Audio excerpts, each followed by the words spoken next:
नमस्कार, मी सौ कविता गणेश घाडगे, राहणार माहीम, मुंबई येथून बोलत आहे। मी प्रथा आटा मोदक स्पर्धेमध्ये आपण मला भाग घेण्याची संधी दिल्याबद्दल मी आपले मनापासून आभार मानते। आणि आपण आता बाप्पाचा आवडता मोदक कसा बनवायचा ते रेसिपी पाहूया। चला आता आपण साहित्य पाहूया। आज मी थोडा नाविन्यपूर्ण असा मोदक बनवत आहे। प्रथम आपण विड्याची पानं घेऊया। ही मी माझ्या दारातूनच घेतलेली आहेत। ह्या गुलाबाच्या पाकळ्या आहेत, देशी गुलाबाच्या पाकळ्या आहेत। ही चारोळी आहे, हे ड्रायफ्रुट्स आहेत, खसखस आहे, वेलची आणि जायफळ पूड आहे, थोडंसं चवीपुरतं मीठ आहे। अशी पद्धत आहे की थोडा गोड पदार्थ बनवला तर त्यामध्ये एक चिमूटभर मीठ टाकलं की त्याची चव फारच सुंदर लागते। हे खोबरं आहे, ओल्या नारळाचा हा चव आहे, तो फुल वाटी भरून घेतला आहे। हा गुळ आहे, थोडा कमी घेतला आहे। आणि प्रथा आटा मोदक पीठ आहे आणि थोडासा आपण तूप घेऊया।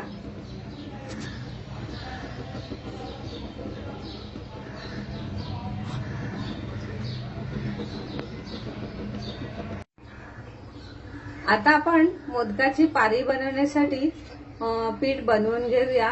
प्रथम मी 1 वाटी पिठाला 1 वाटी पाणी आणि थोडंसं दूध घेतले आहे। तर त्यामध्ये मी चवीपुरतं थोडंसं मीठ टाकलेलं आहे। आता आपण त्यामध्ये थोडंसं तूप टाकूया। तुपाने आपली पारी एकदम अशी चकचकीत होते आणि अतिशय सुंदर होते पारी। आता ह्याला एक उकळी आली ना तर आपण त्यामध्ये पीठ टाकूया।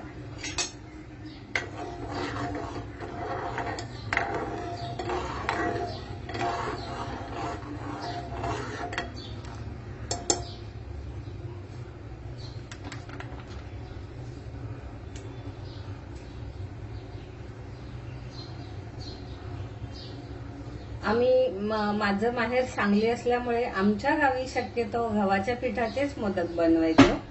पण मुंबईमध्ये आल्यानंतर असं कळलं की तांदूळाच्या पिठाचे पण मोदक बनवतात। पण तो मोदक मला बनवणं जवळजवळ 15 वर्ष तर अजिबात येत नव्हता। पण थोडा थोडा प्रयत्न करून मी हे तांदळाचे मोदक बनवण्याचा प्रयत्न केला। आता तुम्ही पहा ते कसे।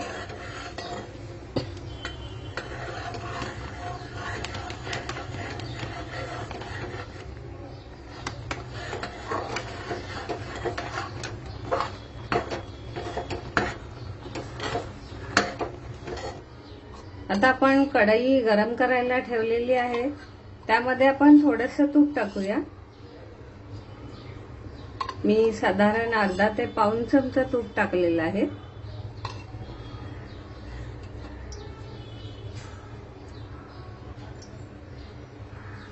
तूप थोडंसं गरम होत आलेलं आहे। आता आपण त्यामध्ये खसखस टाकूया।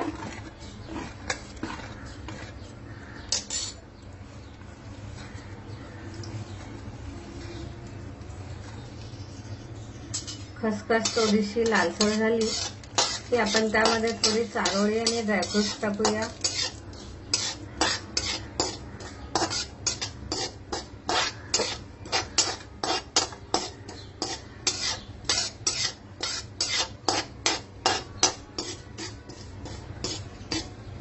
यामध्ये आपण आता ड्रायफ्रुट्स टाकूया।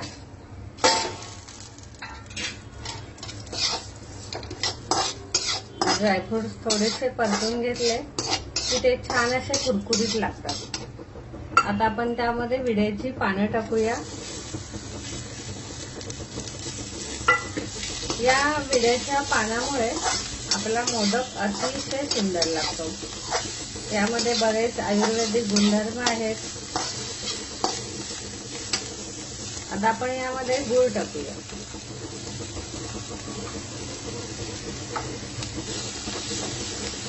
गूळ गरम ह्याच्यामध्ये टाकला ना तुपामध्ये तर तो थोडासा सुटायला मदत होते आणि मग जास्त वेळ आपल्याला परतावं नाही लागत खोबरं।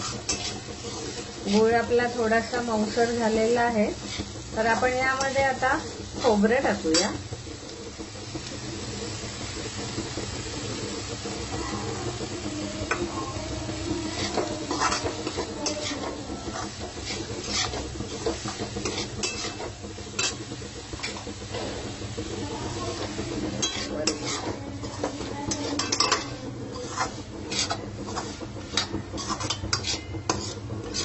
गूळ थोडा मऊ झाल्या कारणाने आपलं सारण पण अगदी वेगळंच असं होतं, पुरणासारखं सारण होतं. गूळ थोडा परतून झालेला आहे. यामध्ये आपण गुलाबाच्या पाकळ्या टाकूया.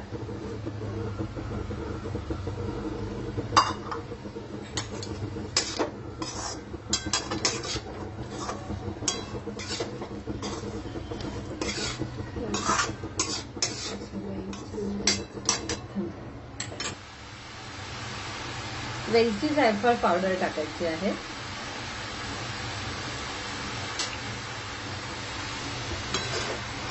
आता हे मिश्रण छान असे मिळून येईल आणि याचा रंग पण अतिशय सुंदर दिसतो. चवीला तर हा मोदक खूपच सुंदर लागतो. आता आपल्याला फक्त 5 मिनिटं लागतील सारण परतायला. तुम्ही बघू शकता याचा रंग अतिशय असा सुंदर आलेला आहे. त्यामध्ये विड्याची पानं आणि गुलाबाच्या पाकळ्या घातल्यामुळे थोडा लाल हिरवा रंग आपल्याला दिसत आहे. आणि हे सारण आपलं तयार आहे. ही पिठाची उकड झालेली आहे. ते पीठ आपण एकजीव करून घेऊन मोदक बनवायला घेऊया. परताटा पीठ इतकं सुंदर आहे की त्याचे गोळे हे अप्रतिम होते. त्या पिठासाठी खरं तर मला माहित नव्हतं, पण माझ्या मैत्रिणींनी सांगितलं, तर तेव्हा मी ते कालच पीठ मुलाकडून मागवलं. म्हणजे ह्या पिठामध्ये आणखीन थालीपीठाचं पीठ पण मला खूप आवडलं.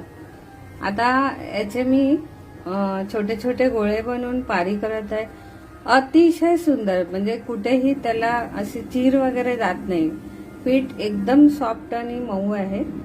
तर हे बघा, आपण बघू शकता अतिशय सुंदर पटपट, अतिशय सुंदर असं पीठ. मला खूप आवडलं हे पीठ, कारण त्याच्या पाऱ्याच इतके सुंदर होतात.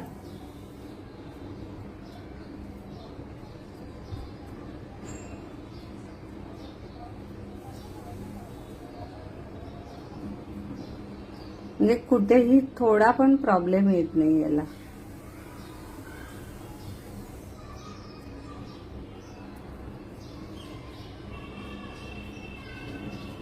वा, काय सुंदर मोदक झालाय पहा, आपण बघू शकता.